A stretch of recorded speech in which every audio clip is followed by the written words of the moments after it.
श्रियकान्ताय कल्याणनिधये निधयेतिनाम् श्रीवेङ्कटनिवासाय श्रीनिवासाय मङ्गलम् लक्ष्मी सविभ्रमालोकसुभ्रूविभ्रमचक्षुषे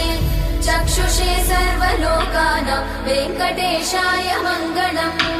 श्रीवेङ्कटाद्रिशृङ्गाग्रमङ्गलाभरणाग्रये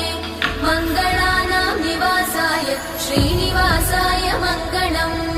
सर्वावयव सौन्दर्य सम्पदा सर्वचेतसां सदा सम्मोहनायास्तु वेङ्कटेशाय मङ्गलम्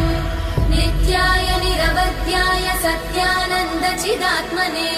सर्वान्तरात्मने श्रीमद् वेङ्कटेशाय मङ्गलम्